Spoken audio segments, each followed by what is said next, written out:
What's up, space pirates? This is your Admiral, the decidedly debonair Dr. Disaster.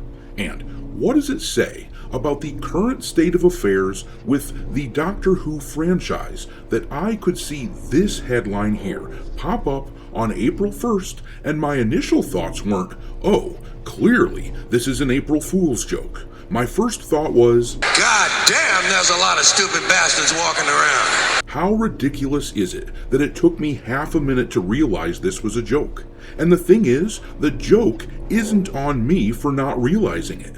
The joke is on the Doctor Who franchise itself. The people running that show have transformed it into something wholly unrecognizable, to the point that it sounded plausible enough, just plausible enough, that they would hire Harry Styles to be the next Doctor. You can't even call this franchise Doctor Who any longer.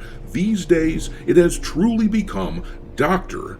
What the hell is even that? And with the new season of the show getting ready to debut in about 2 weeks, things definitely don't seem to be slowing down with the insane identity politics garbage whose weight the show collapsed under during Ncuti Gatwa's first season. A recent poll in the UK confirmed that at least in that country where you'd think that Doctor Who, as a cultural icon there, you'd think that it would be thriving. But instead, people have tuned out, especially the younger crowd. Despite what Russell T Davies is saying, the young people don't seem to be digging the new Doctor Who. So, with all this in mind, it is insane that one of the stars of the show would continue to double down on this progressive shit-lib garbage. You can't stop me no matter who you are. Yeah, there doesn't seem to be any stopping these lunatics. The new companion for the Doctor, Virata Sethu, or however the hell it's pronounced, she just came out and said that if they are being called woke, then they must be doing something right. To which I have to say, really? Because the show is absolutely cratering in viewership. Ncuti Gatwa's first season was one non-stop virtue signal. In place of a plot, they made sure we knew that they were on board with every progressive idea that has become boring and stale for the past decade, and it was the worst viewed season in the history of the 60-year-old show. And what's really crazy is that this tanking viewership is happening at a time when the population of the UK has exploded. You'd think viewership would be up, but I guess all those illegal immigrants that they're letting in aren't big Whovians. So much for the insane woke fever dream of progressive melting pot homogeneity. Wow, wow. Ooh, sick burn.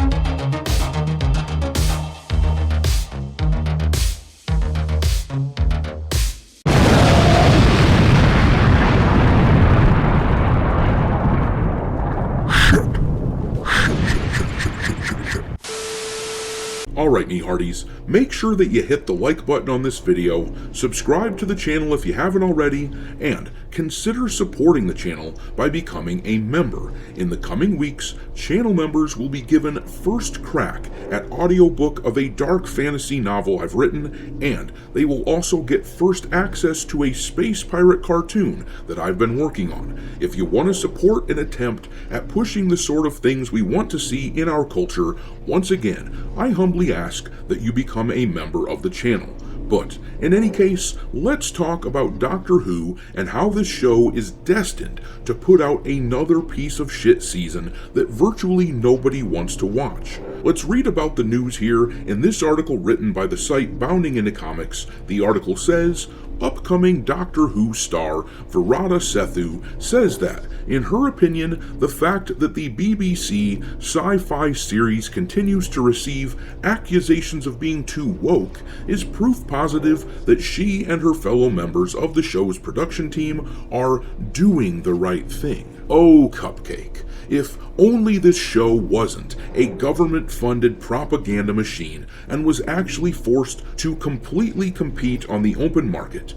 Being somewhat shielded from the private sector is the only reason this show hasn't been outright canceled already, though of course Disney is partially funding it as well these days, so that protection is somewhat limited. Disney will likely pull out of their deal after this season, but yes, tell me all about how you're doing the right thing, because the vast majority of people clearly disagree.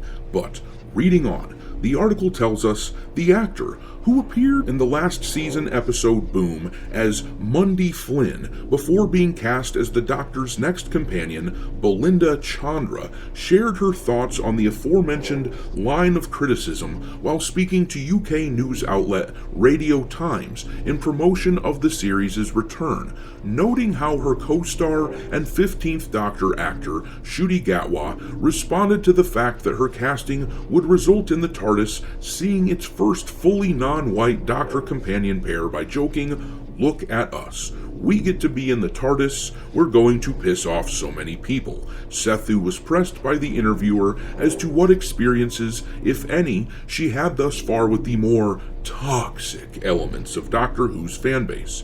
In turn, the actor recalled, "There's been a couple of Dr. Woke references or whatever, but I just think we're doing the right thing if we're getting comments like that.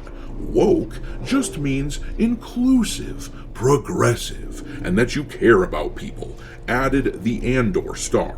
And, as far as I know, the core of Doctor Who is kindness, love, and doing the right thing. And alright, time for me to jump in here because this absolute midwit has got her definitions all wrong. Naturally, someone like this simply wants to define herself and the people in her tribe as being correct, as simply being right all the time. And actually, the funny thing is that this goes right along with the definition that I'm going to provide. Being woke is a term which implies that you are always down with whatever the mainstream liberal political orthodoxy tells you to be down with. Oftentimes these days, the left wing uses identity politics grievances to win pity points and roll over weak-minded people who are terrified of being called an ist or a phobe, but it doesn't have to mean that. For example, this orthodoxy has been a champion of the T in the LGBT community for a while now, but if tomorrow a whole bunch of articles come out in left-wing circles calling out the T's and saying they don't like them anymore, flying in the face of everything they've been saying for the past decade or so, and if the talking heads on TV got their NPC update as well and followed suit, then woke people would turn on those T's. I mean, it mostly happened with Asian folks already, hasn't it? They're basically white people in the eyes of a lot of these wokesters nowadays. So naturally, someone who belongs to this machine, someone who is in fact a cog within it, of course they're going to define themselves as morally right. But people don't much care for this sort of thing in artistic works. It always ends up feeling preachy and just plain difficult to watch. This is why Ncuti Gatwa's first season includes 8 of the top 10 least viewed episodes in the history of the show, and it's only 8 of those spots because there were only 8 episodes in last year's season. There is a really bad Jodie Whittaker episode called The Legend of the Sea Devils, which is currently the second least viewed episode of all time. By the time the second season of Ncuti Gatwa is finished, that episode will almost certainly be the only reason that Ncuti's run doesn't include all 10 of the least watched episodes ever. The point is, though, that people are checked out. This shit doesn't resonate, and this new companion already seems wildly insufferable. I can't wait to watch the train crash for this season, though. I'll definitely grab some popcorn for this shit and make fun of it big time. But I'm gonna leave it there. Drop your mockery of modern Who into the comment section below, and we will talk there. Thanks for watching, me hearties. If you haven't already, your Admiral is inviting you to subscribe to the channel and become a part of the crew. Life as a space pirate may not be glamorous, but there's always plenty of booty.